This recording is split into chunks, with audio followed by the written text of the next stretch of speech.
Hola, vamos a revisar nuestra clase de repaso sobre el área de atención nutricia, que es la que hemos estado trabajando en otros videos, revisando algunos temas, y aquí lo que vamos a hacer es revisar 5 preguntas pertenecientes a esta área sobre el examen EGEL Plus Nutri. Estas preguntas están enfocadas a la parte realmente de nutrición clínica que viene en el examen, nada más que el área pues es atención nutricia, y es importante mencionar que estas son algunas, de hecho muy pocas, de las muchas preguntas que reviso en el curso de preparación para este examen. Así que comencemos con nuestra primera pregunta y caso clínico que nos presentan en el examen. Recordemos que estas preguntas son muy parecidas a lo que viene en el examen y la mayoría de las preguntas pues están enfocadas a casos clínicos. Entonces nos presentan un caso de una paciente de 36 años que ingresa a hospitalización por edema en miembros inferiores, superiores y cara. El diagnóstico médico es hipertensión arterial y tiene una descompensación generalizada. El nutriólogo del piso, al revisar el expediente, observa los siguientes datos de laboratorio, que son el sodio en 136 equivalentes sobre litro, el calcio en 9.8 equivalentes sobre litro, el magnesio en 1.3 equivalentes sobre litro, el potasio en 4.8 equivalentes sobre litro, la glucosa en 9.99, miligramos sobre decilitro y el colesterol en 205 miligramos sobre decilitro. Ahora, ¿qué valores bioquímicos están alterados en nuestro paciente? Los valores bioquímicos que están alterados en nuestro paciente, pues nosotros tenemos que saber cuáles son los rangos que tienen cada uno de estos valores bioquímicos para poder saber cuáles son los que están fuera del rango de normalidad. Para eso, nosotros tenemos las siguientes respuestas. Los que están alterados son magnesio y colesterol, que sería nuestro inciso A, nuestro inciso B, que es calcio y colesterol, o nuestro inciso C, que sería potasio y colesterol. Algo que nos queda claro es que el colesterol está mal, pero ahora tenemos que determinar cuál de los electrolitos es el que está fuera de rango. Para eso, nosotros primero tenemos que hacer una resolución, vamos a verlo así, mental, sobre lo que sería nuestro caso clínico. Lo primero que tenemos que identificar es la enfermedad de base. La enfermedad que nos están dando es hipertensión arterial. Entonces, nosotros sabemos como profesionales de la nutrición que la hipertensión arterial, pues uno de sus desarrollos o uno de los procesos fisiopatológicos para que se dé es que el consumo elevado de sodio ocasiona la retención de líquidos. En este caso tendríamos que manejar el sistema renina-angiotensina-aldosterona, donde sabemos nosotros que pues precisamente, ¿no? Retiene sodio, retiene líquidos y bueno, eso también puede estar relacionado con el edema que está presentando nuestro paciente y se eleva la presión arterial. Es por ello que en este caso nos están presentando los electrolitos del sodio, del calcio, del magnesio, del potasio, específicamente sodio y potasio, pues son claves. El potasio pues se necesita dentro de la terapia médico-nutricional porque nos ayuda a bajar los niveles de presión arterial, como en el caso de lo que se utiliza la dieta DASH. Y aparte nos presenta también glucosa y colesterol. ¿Por qué? Porque muchos pacientes con hipertensión arterial pues tienen diabetes tipo 2 y está relacionado, o sea, están mutuamente relacionadas estas enfermedades, estas comorbilidades. Y el colesterol pues también está relacionado porque pacientes con presión arterial alta pueden desarrollar enfermedades cardiovasculares y el colesterol es parte de este desarrollo. Entonces, para poder saber cuáles son las alteraciones bioquímicas, como les comentaba, también tenemos que sabernos los rangos de los valores bioquímicos de estos electrolitos y de estos metabolitos. En el caso de los electrolitos, algunos de los varios que nos tenemos que saber en paciente adulto son los siguientes. El sodio va de 135 a 145 mil equivalentes por litro. El magnesio va de 1.6 a 2.5 equivalentes por litro. En el caso clínico nos están diciendo que el magnesio está en 1.3, entonces está por debajo del rango. Este es el que está alterado. En el caso del calcio va de 8.5 a 10.5 equivalentes por litro, está dentro de lo normal en el caso clínico, y el potasio es de 3.5 a 5, que también está dentro de lo normal. Ahora, también a estas alteraciones de electrolitos se les puede conocer como hipo e hiper y también nos las pueden presentar en el examen. En el caso de lo que sería el sodio, por ejemplo, si está por debajo de 135, el paciente tendría hiponatremia. Si está por arriba de 145, tendría hipernatremia. En el caso del magnesio, pues a nosotros nos están diciendo, está en 1.3, está por debajo de lo normal, entonces lo que tiene es una hipomagnesemia. Y también podría ser la opción de respuesta. En este caso nada más nos están diciendo cuál está mal, potasio, calcio, magnesio, sería el magnesio, pero también puede manejarse ese término. En el caso de la química sanguínea, la glucosa tiene que estar por debajo de 100. En el caso clínico nos están presentando una glucosa por debajo de 100, entonces no está fuera de rango. En el caso del colesterol es el que está fuera de rango, porque lo presentan en 105, entonces esto está por arriba de lo normal. Por lo tanto, nuestra paciente tiene una hipomagnesemia con una hipercolesterolemia, que también podrían ser las opciones de respuesta como les comentaba. Entonces, regresando a nuestra respuesta correcta, sería el inciso A, porque nuestros valores alterados son magnesio y colesterol. Y aquí tenemos pues los valores bioquímicos, cuáles son los rangos que tienen que tener y que pues no están dentro de lo que están normales, ¿no? Entonces, así es como nosotros le damos solución a esto. Por lo tanto, hay que aprendernos datos bioquímicos o los datos de laboratorio en pacientes adultos. Nuestra siguiente pregunta es sobre un paciente de 38 años que acude a consulta nutricional y durante la entrevista se menciona que el motivo de consulta es que presenta una enfermedad de esteatosis hepática no alcohólica, conocida también como enfermedad de hígado graso. El diagnóstico lo hicieron a través de ecografía y no presenta valores de laboratorio. Los datos antropométricos son un peso de 90, una talla de 1,68, una circunferencia de cintura de 108, cadera que la tenemos en 101, el porcentaje de grasa corporal de 28 y en la dieta reporta un alto consumo de bebidas azucaradas, un bajo consumo de frutas y verduras, un consumo elevado de oleaginosas y alimentos de origen animal de moderado aporte de grasa.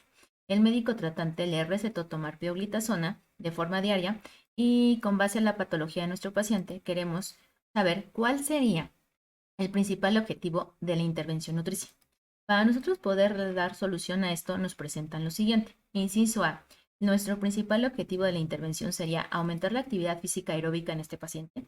El inciso B. Disminuir el consumo de hidratos de carbono simples. O inciso C. Aumentar el consumo de alimentos de origen animal. Entonces, para poder solucionarlo, pues tenemos que entender la enfermedad nuevamente de base, que es la enfermedad de hígado graso o la esteatosis hepática. Entonces, tenemos que hacer análisis de nuestros datos para ver cómo están coincidiendo o cómo esto se está relacionando con nuestra enfermedad. Entonces, como comentábamos, estamos hablando de enfermedad de hígado graso no alcohólica. Los datos antropométricos es un peso de 90 y una talla de 1,68. A simple vista, estamos hablando de un paciente que tiene problemas de peso. Obviamente no puedo determinar que sea por exceso de grasa, pero nos están corroborando esto porque la cintura está en 108, entonces está por arriba de los valores de normalidad en pacientes masculinos que deben de estar por debajo de 90. Entonces ya estamos hablando de una acumulación de grasa a nivel abdominal o a nivel visceral. Y con esto lo rematamos porque el porcentaje de grasa corporal está en 28 y en pacientes masculinos debe de estar máximo así en límites de 25, está por arriba del límite. Entonces estamos hablando de un paciente que tiene un exceso de grasa y que se ve que el exceso de grasa está a nivel de la cintura, a nivel visceral, y esto se relaciona fisiopatológicamente con el desarrollo del hígado graso.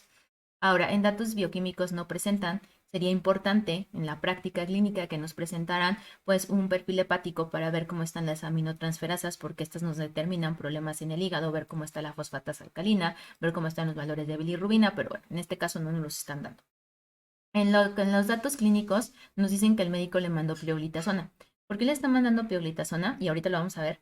Porque las tiazolinidionas, que son medicamentos que se ocupan en pacientes que viven con diabetes, también se ocupan en el hígado graso porque el hígado graso está relacionado fisiopatológicamente con la resistencia a la insulina y con hiperglucemias. Entonces, nosotros al controlar esto podemos también ayudar a la enfermedad de la esteatosis hepática.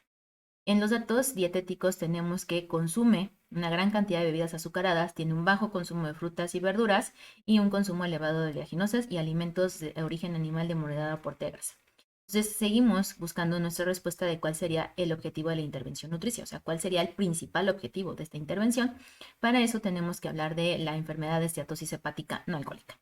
La esteatosis hepática, como ya les comentaba, también se conoce como hígado graso. Aquí lo que sucede, como el nombre lo dice, es que existe una infiltración de grasa en el hepatocito. Los hepatocitos pues no tienen que tener infiltración de grasa y entonces ¿por qué se da esto? Porque existe una acumulación de grasa ectópica. La grasa ectópica es ese tejido adiposo que se aloja en órganos donde no deberían de estar, como en el hígado. En pacientes que tienen obesidad y sobre todo que esta obesidad está focalizada a nivel visceral, pues se suele dar este tipo de problemas porque la grasa está acumulada en zona visceral y los órganos que están en la zona visceral se ven afectados.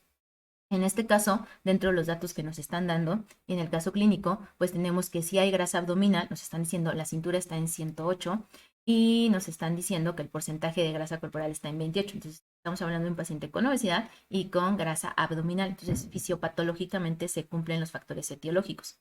Esto produce una cuestión inflamatoria, entonces la esteatosis hepática se puede ir de hígado graso a un hígado graso inflamado, que es la esteatohepatitis, y con eso podemos llegar a fibrosis y a la cirrosis, que es lo que queremos evitar en los pacientes cuando tienen esteatosis. Dentro de la parte nutrimental es muy importante para el desarrollo de esta enfermedad el consumo inadecuado de calorías, el consumo inadecuado de azúcares, el consumo inadecuado de grasas saturadas, de grasas trans, pues nos llevan al desarrollo de este problema, ¿no? Asociado con la obesidad.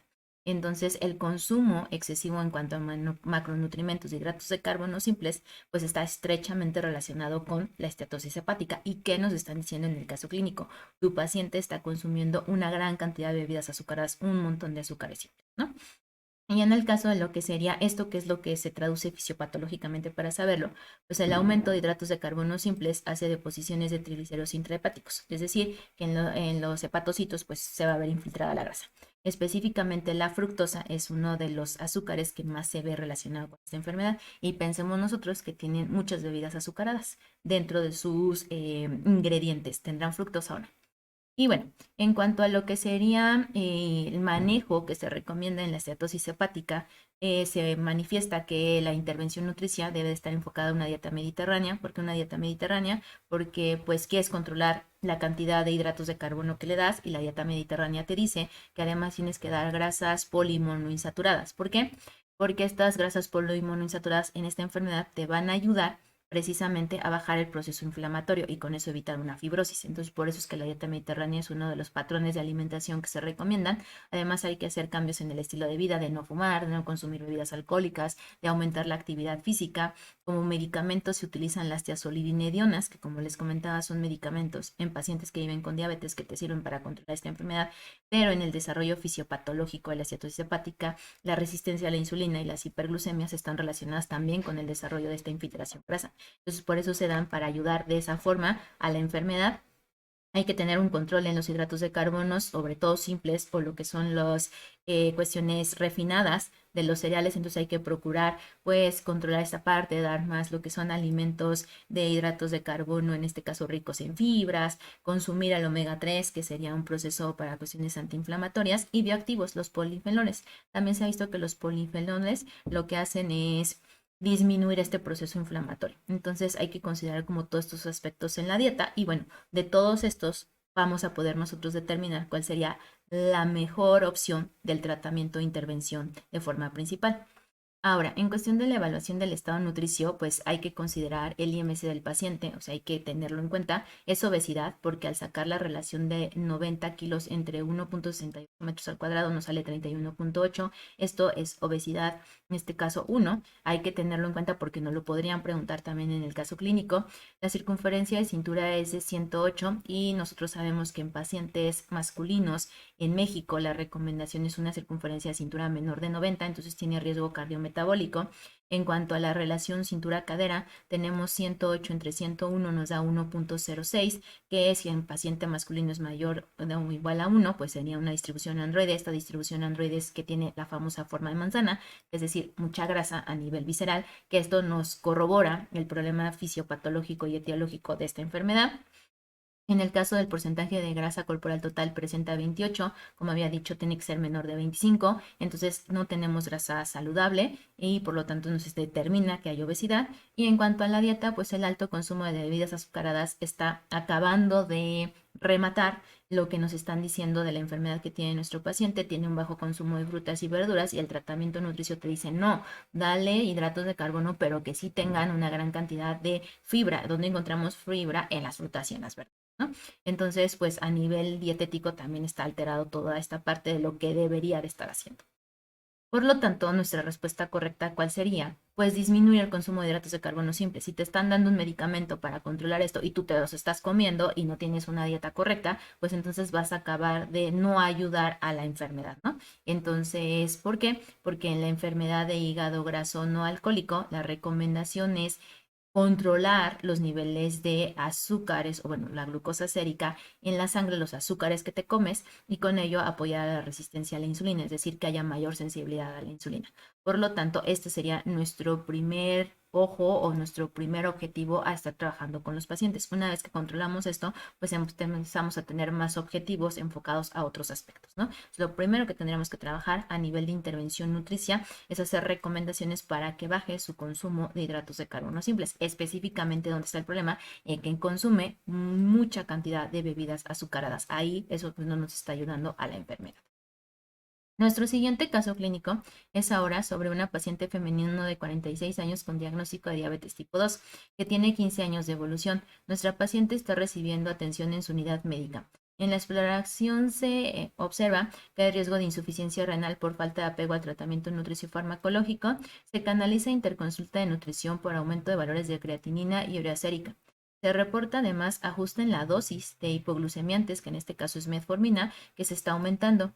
Y en los valores del laboratorio se observan 120 miligramos sobre decilitro de glucosa sérica en ayuno y de hemoglobina glucosilada 8.5.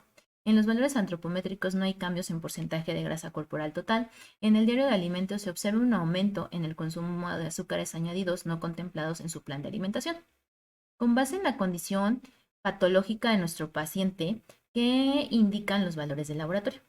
Nuestras opciones de respuesta son: inciso A, la glucemia basal en control pero descontrol la glucemia en 3 meses. Inciso B, glucemia basal en descontrol pero glucemia apropiada en los últimos 90 días. O inciso C, glucemia basal en control y glucemia bajo control en los últimos 3 meses. Entonces, para poder dar solución nosotros a esto, tenemos que conocer qué es la diabetes tipo 2, cuáles son sus intervenciones, cuáles son los objetivos que se tienen para este tipo de pacientes, porque me están hablando ya de los objetivos del paciente ya con la enfermedad, no para hacer el diagnóstico. Entonces, nosotros nuevamente tenemos que hacer un desglose del caso clínico. ¿Cuál es la enfermedad de base? Diabetes mellitus tipo 2, que lleva 15 años de evolución. En los datos antropométricos te están diciendo, pues el paciente realmente no se ha visto un cambio representativo con respecto a otras consultas, porque nos están hablando de un paciente de seguimiento, porque ya sabemos que tiene diabetes tipo 2 y lleva 15 años de evolución. Entonces, este paciente ya es un seguimiento, ya trae un monitoreo. Los datos bioquímicos es que la glucosa en ayuno está en 120 miligramos sobre decilitro y la hemoglobina glucosilada está en 8.5 y que además tiene aumento de creatinina y urea sérica. Por eso les digo, es un monitoreo. Ahora, ¿por qué nos están presentando a nosotros estos valores? Porque nos están tratando de decir, está mal el paciente. Fíjate en qué está mal, porque aparte ya se te está afectando otro órgano. Es muy común que en pacientes que viven con diabetes, llevan mucho tiempo con la enfermedad y no tienen un control, esto vaya ocasionando otro tipo de complicaciones, que son las complicaciones macro y microvasculares. En el caso de las complicaciones macrovasculares, pues estamos hablando de el endotelio vascular de gran calibre, como por ejemplo las arterias coronarias. Pero en el caso de microvasculares, estamos hablando de endotelio vascular de pequeño calibre, como sería el caso del riñón, que es la nefropatía diabética.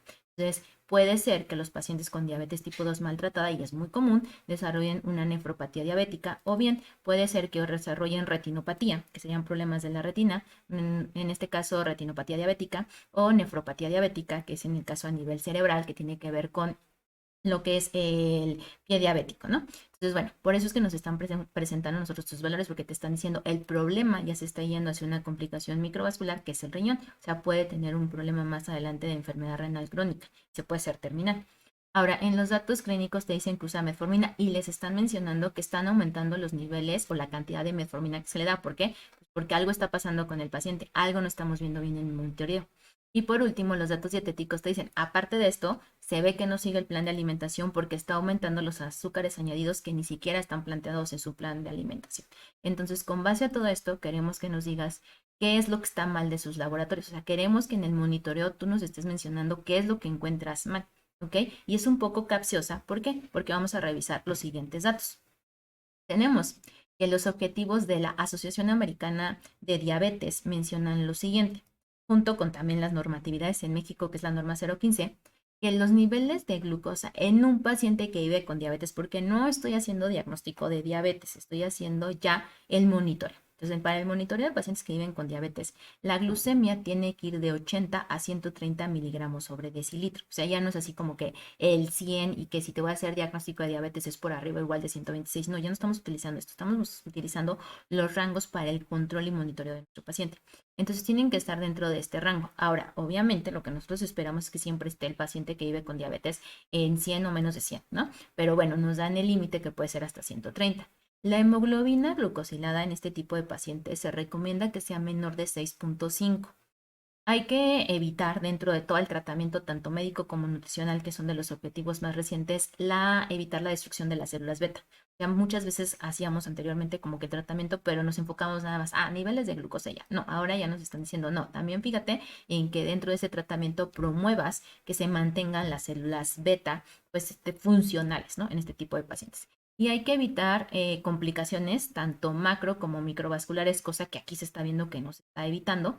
Y hay que empoderar al paciente. Uno de los datos más importantes es que el paciente, más allá de un plan de alimentación, hay que establecer metas, objetivos y diferentes terapias donde el paciente en algún momento por sí solo sepa decidir qué hacer y qué no hacer en temas tanto de alimentación para que pueda llevar un mejor control de su enfermedad, porque pues, no tiene al nutriólogo o nutrióloga a las 24 horas del día. Entonces hay que empoderar con herramientas al paciente y decirle, tú lo puedes hacer por ti solo, yo te enseño, déjate guiar y ya más adelante vas a poder tomar decisiones y yo simplemente soy tu respaldo, ¿no? Para estarte siguiendo esa guía de que tú puedas tomar lo que sí y lo que no debes de hacer, ¿no? Y en caso de que hiciste algo que no debes de hacer, ¿cómo lo puedes solucionar? Entonces es como la idea también que tiene la ADA en el tema de la diabetes. Entonces, retomando lo que estamos hablando nosotros, nos tendríamos que enfocar en los niveles de glucosa sérica en ayuno y en los niveles de hemoglobina glucosilada. Teniendo estos datos en cuenta, nuestro paciente pues está dentro de valores, está en 120 en cuestión de la glucemia, entonces está dentro del control de la glucemia basal, pero los niveles de hemoglobina glucosilada están en 8.5, entonces no están bien. ¿De qué habla la hemoglobina glucosilada? De cómo ha sido el comportamiento de tus niveles de glucosa en los últimos 3 meses. Entonces, este paciente lo que nos deja ver es que la glucosa en ayuno está dentro del rango, pero la glucosa en los últimos 3 meses no se ha comportado de forma correcta. ¿Por qué? Porque algo está mal o no se está tomando bien los medicamentos o no está siguiendo el plan de alimentación o algo está sucediendo que el paciente no se está controlando en los últimos 3 meses, en los últimos 120 días. ¿Y por qué la hemoglobina glucosilada te marca los últimos 3 meses o 120 días? Porque la hemoglobina es una proteína de la sangre que vive durante 120 días. En esos 120 días, por así decirlo de forma muy coloquial, que está viajando en la sangre, pues va agarrando la glucosa que hay. Y entonces el límite es que esté en 100, en 6.5. Si está por arriba de 6.5 es que se le pasó la mano de la glucosa que está agarrando. ¿Por qué? Porque hay mucha glucosa en torrente sanguíneo. Entonces lo que nos está diciendo es que no hay un control en los últimos 120 días o en los últimos 3 meses, ¿no? Entonces, por lo tanto, ¿qué tenemos nosotros? Que la glucemia basal está en control, pero está en descontrol la glucemia en los últimos 3 meses. Esta no puede ser correcta porque ni siquiera estamos hablando de 90 días, ¿no? Estamos hablando de 120 días, entonces esta no tiene nada que ver. Y esta última, la primera parte está bien, pero la segunda de glucemia bajo control no está bajo control, está en control la basal, la que no está en control es la glucemia en los últimos 3 meses. O sea, es otra forma de decirnos hemoglobina glucosilada está mal, ¿no? Entonces, aquí tenemos los datos que nosotros utilizamos para darle solución a este caso clínico. Son valores que pues, nos tenemos que saber también de memoria para poder solucionar algunas cosas o algunas preguntas que nos van a estar dando en el examen. Ahora, tenemos nuestro cuarto caso clínico. Ahora es sobre un paciente masculino de 45 años que tiene diagnóstico de litiasis renal y nos están diciendo que los litios son de oxalato. Recibe atención en la unidad médica de su comunidad y por indicación del médico que va a consultar, se manda a nutrición para que lleve un plan y monitoreo de su alimentación con el objetivo de disminuir la sintomatología que es el dolor y el malestar lumbar para tener un mejor control de la litiasis. En la evaluación antropométrica no se reportan datos alarmantes. En el reporte del examen general de orina se observan cristales de uratos amorfos y de oxalato de calcio. Por lo anterior, se recomienda que lleve una dieta sin alimentos ácidos y libres de oxalato, que es lo que se propone en el tratamiento médico nutricional en pacientes que tienen litiasis renal y en este caso por el tipo de litios que tienen, ¿no? Entonces, la pregunta es, ¿qué indicación dietética se le daría para evitar alimentos ricos en oxalatos? A nosotros nos están diciendo en el caso que la dieta pues es sin alimentos ácidos y libres de oxalato. En el examen Ceneval nos pueden preguntar, en este caso, solamente por oxalatos o también nos pueden preguntar por los alimentos ácidos, ¿no? ¿Cuáles le vas a evitar para que no sea una alimentación ácida como se ha determinado a este tipo de alimentos? Entonces, nuestras opciones de respuesta son, inciso A, vas a disminuir el consumo de té verde y plátano. Inciso B, vas a disminuir el consumo de betabel y frijoles. O inciso C, vas a disminuir el consumo de espinacas y fresas. Entonces, para nosotros darle solución a este caso clínico, lo que tenemos que saber es primero, pues igual, analizarlo y saber que la enfermedad es litiasis renal. Ahorita vamos a hablar un poco de la litiasis renal, pero esto se trata de las famosas piedras en el riñón. Ahora, los datos antropométricos no hay. En bioquímicos, pues nos están corroborando que tiene cristales. Esos cristales, pues son estas piedras, y los cristales son de uratos amorfos y de oxalato de calcio. Entonces, pues aquí nos están hablando sobre cuestiones de que tenemos un problema.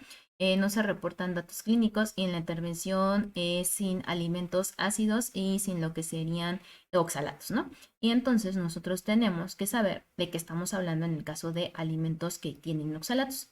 Vamos a trabajar rápido sobre qué es litiasis renal. La litiasis renal son estos litios o piedras que hay en el riñón, y estas son, pues se hacen principalmente de minerales por un consumo excesivo, que puede ser en la dieta, puede ser por medicamentos, puede ser por muchas cuestiones que se hacen estos litios. Los litios o estas piedras se hacen en lo que son los riñones o en el tracto urinario y son bastante dolorosos, y el dolor se da sobre todo en la zona baja de la espalda o en la zona lumbar, y son dolores intensos. Por eso es que la dieta te puede ayudar un poco para bajar esos dolores que estás presentando. Y los litios pueden ser de calcio, de oxalato, de fosfato, de ácido úrico o de cistina, ¿no? Entonces, en cuestión de lo que sería la hiperexaluria, que es lo que estaríamos trabajando en el oxalato, pues es que sea menor de 40 miligramos de oxalato en la orina. Y para lograr esos menores 40 miligramos de oxalato en la orina, necesitamos una dieta donde bajemos esto. Además, se sabe que estos oxalato se determina por la cantidad de calcio que consumes también dentro de la dieta. Y también se sabe que para que este oxalato no esté elevado, pues tienes que tener un buen funcionamiento del tracto gastrointestinal. Se ha visto que pacientes que tienen alteraciones en la microbiota, pues esto está relacionado con mayor cantidad de oxalato y entonces alteraciones hasta en el propio riñón, ¿no? Por lo tanto, ¿cuáles son las recomendaciones médicos nutricionales sabiendo nosotros esto sobre el oxalato? Primero, que la dieta debe tener probióticos para mantener la integridad del tracto gastrointestinal, que el tracto gastrointestinal tiene que estar en buenas condiciones, que se deben de evitar el consumo excesivo de alimentos con vitamina C, porque se ha visto que el consumo elevado de vitamina C se asocia con la formación de litios, y que en cuanto a los alimentos ácidos, se tiene que disminuir el consumo de carnes rojas, el tema de lo que sería el huevo, el marisco, el tocino, la mantequilla, los aderezos y harinas refinadas. Es decir, realmente necesitas una alimentación adecuada, variada, equilibrada y saludable para que no sea una alimentación ácida. Si tú llevas una mala alimentación, pues entonces realmente estás llevando una alimentación ácida. Entonces, estos pacientes realmente necesitan tener una dieta correcta, si lo ver así, para la condición, y evitar este tipo de alimentos que la mayoría de nosotros deberíamos de evitar. Ahora, en el caso de lo que serían la dieta rica en oxalato, ¿cuáles son los alimentos que te contienen oxalato en grandes cantidades? Que van de moderadas a altas cantidades. Serían la espinaca, las fresas, el betabel, el chocolate, las oleaginosas, el té verde y negro. Si nos damos cuenta, en las opciones de respuesta nos están poniendo uno sí y uno no. Solamente una de esas opciones tiene dos que sí son ricos en oxalato. Pues regresando a nuestras respuestas, ¿qué vamos a disminuir? El té verde sí tiene oxalatos, pero el plátano no. Esta no aplicaría. El consumo de betabel, el betabel sí tiene oxalatos, pero los frijoles no. El único que cumple con dos alimentos que sí son ricos en oxalatos, y eso no lo puede hacer el examen como opciones de respuesta, son el tema de la espinaca y las fresas. Entonces, son dos alimentos que son ricos en oxalato, y obviamente estos dos alimentos pues no los vamos a dar. Entonces, esta sería nuestra respuesta correcta. Si nos damos cuenta, nos tenemos que saber a precisión qué alimentos sí y qué alimentos no, porque si no nos sabemos todo, pues nos podemos equivocar, ya que en las tres opciones vienen alimentos que no se deberían de estar consumiendo, pero solamente uno de ellos cumple con dos alimentos que es ricos en oxalato. Ahora vamos por nuestro último caso clínico, en el cual nos presentan a un paciente masculino de 59 años con diagnóstico de enfermedad de reflujo gastroesofágico, que lleva 5 años de evolución. En el tratamiento médico le están dando omeprazol y antiácidos. En la consulta externa de nutrición, el paciente refleja una pérdida de peso del 12.3% en 12 semanas, una albúmina de 4, una glucosa de 98, una hemoglobina de 13. El paciente refiere disfagia a sólidos, pirosis, odinofagia, regurgitaciones, dolor torácico y tos. En el recordatorio de 24 horas se reporta un consumo elevado de carnes rojas, bajo consumo de lácteos, elevado consumo de alimentos fritos, empanizados, capeados, alto consumo de café, menta y chocolate. La pregunta es, de acuerdo con las indicaciones dietéticas para la enfermedad, ¿qué se le recomienda? ¿Qué le vamos a recomendar, no? Entonces, veamos qué es lo que está comiendo, veamos la enfermedad y nuestras opciones de respuesta son: inciso A, vas a hacer que la recomendación sean elegir 3 comidas al día con una dieta que lleve 40 gramos de fibra. Inciso B, disminuir de la dieta los alimentos carminativos o inciso C, evitar comer 4 a 5 horas antes de acostarse. Entonces, para darle solución a esto, pues tenemos que saber cuál es la enfermedad de base y cuál es el tratamiento médico nutricional que se propone. Entonces, dentro de los datos que tenemos, nos están diciendo que nuestro paciente pues tiene enfermedad de reflujo gastroesofágico. Entonces, hay que determinar que esta enfermedad de reflujo gastroesofágico es cuando tienes regurgitaciones y se te regresa el alimento, que se debe, ahorita lo vamos a ver, por una falta del cierre del esfínter esofágico inferior, que este paciente en sus datos antropométricos está perdiendo el 12.3% de su peso en las últimas 12 semanas, en los últimos 3 meses. Entonces, algo está pasando, a lo mejor está dejando de consumir alimentos o algo está sucediendo porque la pérdida de peso es significativa, está por arriba del 10%. Los valores bioquímicos nos entregan una albúmina de 4, entonces al menos con esto respaldamos de que no tiene desnutrición, porque si está por debajo de 3.5 es desnutrición, entonces nos están diciendo, bueno, está bajando de peso y el porcentaje es significativo, pero al menos no está con un problema de desnutrición. La glucosa está en 98, está dentro de valores y te están presentando también valores de hemoglobina, pues para ver que no tenga anemia por esa pérdida de peso que tiene, entonces tampoco estamos con un problema de anemia. En los datos clínicos presenta todo el cuadro clínico de enfermedad de reflujo. Tiene disfagia sólidos, o sea, problemas para poder deglutir los sólidos. Pirosis, odinofagia, el ardor, el malestar a nivel de la garganta, del esófago, tiene la regurgitación, que sientes que se te regresa el alimento, el dolor torácico y la tos. En el tema de medicamentos, le están dando los medicamentos que se dan en pacientes con ERGE, que es la enfermedad de reflujo gastroesofágico. En este caso tendríamos omeprazol, que es un inhibidor de la bomba de protones para bajar la producción de ácido clorhídrico, y los antiácidos que sirven para recubrir la mucosa gástrica y no vayamos a tener también una gastritis. Y bueno, también que te ayuda a evitar cuando se te regresa el alimento, pues irritación o quemazón que se puede dar en el esófago, que no está acostumbrado a recibir el ácido clorhídrico que se te regresa el estómago. En los datos dietéticos, pues tiene un consumo elevado de carnes rojas, un bajo consumo de lácteos, un elevado consumo de alimentos fritos, empanizados y capeados. O sea, el paciente en lugar de ayudarnos en el tema de alimentación, pues está comiendo lo que no debería de comer y que le va a seguir provocando este reflujo. Consume café, que es irritante meta, y chocolate, que también son irritantes, ¿no? Y que hacen que el esfínter esofágico pues se vuelva más laxo y se abre y pues tengas mayor problema de reflujo. En cuanto a lo que sería entonces la enfermedad de reflujo gastroesofágico conocida como ERGE, ¿qué es lo que tenemos? Pues es una forma grave del reflujo, es cuando el reflujo ya no es algo, vamos a ver, fisiológico normal, es cuando ya se vuelve una enfermedad donde ya te causa muchos problemas y lo que sucede, como les comentaba, es que se relaja el esfínter esofágico inferior, entonces el esfínter esofágico inferior que tiene que estar cerrado, pues al estar relajado se abre y se abre, entonces todo el contenido gástrico se va del estómago al esófago y sientes cuando se te regresa la comida. El problema no es nada más la sensación y el malestar, sino que estás regresando ácido a un órgano, como en el caso que es el esófago, que no está acostumbrado a tener un pH ácido. Entonces, lo que puede ocasionarse a la larga es un problema más grave porque ese ácido te puede quemar el esófago y entonces te puede ocasionar una esofagitis y eso muchas más complicaciones. Está desarrollando un problema de cáncer en el esófago. Entonces, aquí el problema es que el contenido gástrico, el ácido, se regresa al esófago y incluso a la cavidad oral y les digo toda la quemazón que ocasiona, ¿no? Que eso va a traer el dolor y el ardor en la parte del esternón, ese malestar de opresión en lo que sería el pecho, que parece a veces como si te diera un dolor a nivel cardíaco. Y principalmente esto sucede en la noche por la posición en la que nos colocamos y se asocia con una esofagitis, como les comentaba. Si esto no lo controlas, se te puede inflamar el esófago y al ratito ya no nada más es la enfermedad del reflujo, sino la inflamación del esófago y las complicaciones que esto puede traer. En el tema de lo que serían los síntomas, aquí los defino.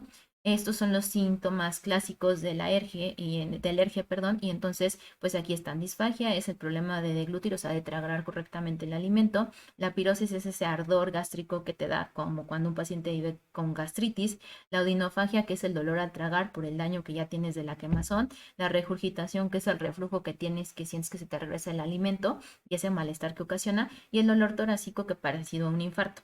Ok, nada más como dato, pues por eso en el área clínica hay pacientes que llegan que pareciera que les está dando un infarto y no, es el dolor terrible que traen por el ERG que ya se complica. Dentro del tratamiento o las pautas nutricionales que se recomiendan son las siguientes. Dentro de las guías te dicen, uno es evitar comidas abundantes, o sea, mucho volumen, con mucha grasa, empanizados, capeados, que te pueden ocasionar mayor relajación del esfínter, entonces más problema del reflujo y peor si los consumes dentro de horas cercanas a que te vayas a acostar. La recomendación es que cualquier alimento te lo consumas 2 a 3 horas antes de acostarte, eso está como que correcto. Y aquí debes de evitar pues consumirlos 1 hora antes o media hora antes de acostarte. Evitar alimentos carminativos. Los alimentos carminativos son estos que también relajan el esfínter, que son algunas, vamos a verlo así, condimentos como la menta, como el albahaca, el chocolate, el café, que no es un carminativo, pero que es un irritante, y todos los irritantes en general, ¿no? Salsas, alimentos ácidos, alimentos muy condimentados, y también se recomienda una dieta rica en fibra, equilibrada en fibra. Digo, tampoco le vas a dar grandes cantidades de fibra porque nos meteríamos en otro problema con competencia de micronutrientes, pero que sí la dieta pues tenga la recomendación en adultos de 25 a 30 gramos de fibra, ¿no? Porque eso te puede ayudar a la parte sobre todo del proceso digestivo y a la salud. Y consumir más de 3 comidas para evitar que sean abundantes. ¿Por qué? Porque si uno hace 3 o 2 comidas, las comidas van a ser muy grandes en volumen y lo que no queremos es mucho volumen, lo que queremos es poco volumen. Se recomienda casi siempre dar hasta 6 comidas a los pacientes que tienen esta enfermedad para que sean volúmenes pequeños los que están consumiendo y cubras el costo calórico y todas las recomendaciones de macro y micronutrientes del paciente. Entonces, regresando a nuestras opciones de respuesta, ¿cuál sería nuestra respuesta correcta? Elegir 3 comidas al día, ya dijimos que no, que deben de ser por arriba de 3 por este tema de las comidas que no deben ser abundantes. Tiene que ser una dieta rica en fibra, pero rica dentro de la recomendación de 25 a 30 gramos, que es lo que se recomienda en pacientes adultos, no de 40. Si le das 40 gramos de fibra, puedes comprometer algunos minerales y entonces no nos vamos a meter en este problema. En el inciso C no podría ser porque no te vas a comer 4 o 5 horas antes de acostarte. La recomendación es come algo 2 a 3 horas previas a acostarte, tampoco media hora antes, pero tampoco 5 o 4 horas antes. La que nos quedaría, y la mencionamos, es disminuir en la dieta alimentos carminativos. Y los alimentos carminativos, ¿cuáles son? Este tipo de condimentos, que sería la menta, la canela, la albahaca, entre otros. Entonces, lo que vamos a hacer es disminuir los alimentos carminativos. ¿Y cómo es que damos con esta opción? Porque tenemos que conocer el tratamiento médico nutricional que se da en pacientes con enfermedad de reflujo gastroesofágico. Con esto terminamos nuestro video de repaso, así que te invito a darle like al video, a suscribirte a mi canal y cualquier duda o pregunta déjame tu comentario para que yo te pueda responder. Y recuerda que vamos a tener una sesión 2 de repaso sobre el área de atención nutrición.